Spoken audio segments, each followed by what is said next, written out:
Question है for the reaction the incorrect statement in balanced equation is. कौन से statement इसमें इनकरेक्ट है? तो इसमें पहले तो रिएक्शन को बैलेंस करते हैं। आई माइनस है, ClO3 माइनस, देन H2SO4 से फॉर्म हो रहा है Cl minus, HSO4 minus and I2। Sulphuric acid यहाँ पे as a source of H plus का एक सोर्स की तरह बिहेव कर रहा है। इसमें कोई भी ऑक्सीडेशन स्टेट का चेंज नहीं हुआ है। एंड आयोडीन का ऑक्सीडेशन स्टेट -1 से 0 हुआ है। तो आयोडीन का हुआ ऑक्सीडेशन, इधर इसका हुआ है ऑक्सीडेशन। एंड क्लोरीन का ऑक्सीडेशन स्टेट +5 से चेंज हुआ है -1 में। तो इसका इधर हुआ है रिडक्शन, क्लोरीन का इधर हो रहा है रिडक्शन। तो इसमें बैलेंस करते हैं। ऑक्सीडेशन की रिएक्शन अगर लिखते हो तो ये आएगा 2I माइनस है, इससे बन रहा है I2। -1 से 0 ऑक्सीडेशन स्टेट, तो एक I माइनस से एक इलेक्ट्रॉन रिमूव हुआ, तो 2I माइनस से 2 इलेक्ट्रॉन यहाँ पे रिमूव हो गए। एंड रिडक्शन की हाफ रिएक्शन अगर लिखते हो तो उसमें आएगा ClO3 माइनस से फॉर्म हो गए 2 Cl माइनस, एक Cl माइनस फॉर्म होगा जिसमें ऑक्सीडेशन स्टेट क्लोरीन का +5 से -1 हो रहा है। उसमें 6 इलेक्ट्रॉन ऐड हुआ है।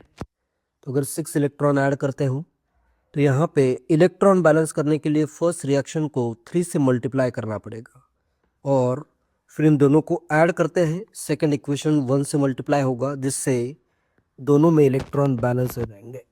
तो अपने पास आएगा 6I माइनस। फाइनली जो बैलेंस रिएक्शन होगी वो 6I माइनस होगी +1 ClO3 minus giving 3I2 +1 Cl minus. इसमें भी ऑक्सीजन एटम बैलेंस करने हैं और ये एसिडिक मीडियम में रिएक्शन हो रही है। 3 ऑक्सीजन बैलेंस करने के लिए राइट साइड में 3H2 ऐड करने पड़ेंगे और अभी हाइड्रोजन एटम बैलेंस करने के लिए लेफ्ट में 6H+ ऐड करने पड़ेंगे। और इस H+ और H+ को बैलेंस करने के लिए यहाँ पे ये H2SO4 लिखा हुआ है और HSO4 माइनस लिखा हुआ है।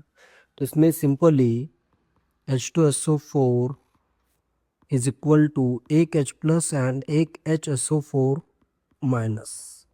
तो HSO4 माइनस अगर कैंसिल आउट करते हो तो लेफ्ट में एक ही, तो इसको अगर H+ को मैं लिखता हूँ, लेफ्ट में मैं लिखता हूँ 6H2SO4 एंड राइट में आएगा 6HSO4 minus. So according to equation अपने को लिखना पड़ेगा 6H2SO4 +6I minus +ClO3 minus giving 3I2 +Cl minus +3H2O +6HSO4 minus. तो ये बैलेंस रिएक्शन है, सब एटम इसमें बैलेंस्ड है। ऑप्शन चेक करते हैं, द इनकरेक्ट स्टेटमेंट फाइंड करने हैं। तो ये अपनी बैलेंस रिएक्शन है और इनकरेक्ट स्टेटमेंट फाइंड करने हैं। फर्स्ट स्टेटमेंट है stoichiometric coefficient of HSO4 minus is 6। HSO4 minus का स्टोइकोमेट्रिक कोएफिशिएंट 6 आता है। ये तो करेक्ट हुआ, तो ये आंसर नहीं आएगा। फर्स्ट वाला अपना ये करेक्ट है, इनकरेक्ट आंसर करना है। करेक्ट है, आंसर नहीं होगा। आयोडाइड इज ऑक्सीडाइज्ड, आयोडाइड का ऑक्सीडेशन हो रहा है जिससे I2 फॉर्म हो रहा है, ये भी करेक्ट है लेकिन आंसर नहीं होगा। सल्फर इज रिड्यूस्ड, सल्फर का यहाँ पे ऑक्सीडेशन स्टेट +6 लेफ्ट साइड में भी है और राइट साइड में भी +6 है। सल्फर का नो ऑक्सीडेशन नो रिडक्शन, तो ये वाला स्टेटमेंट रॉन्ग है। तो अपना सी ऑप्शन आंसर आएगा। And H2O is one of the products, यहाँ पे वाटर एक प्रोडक्ट है, ये भी स्टेटमेंट करेक्ट है। तो बस इनकरेक्ट स्टेटमेंट कौन सा है इसमें, सल्फर इज रिड्यूस्ड, ये इनकरेक्ट है। So answer for this question is only C option. That's it, thank you.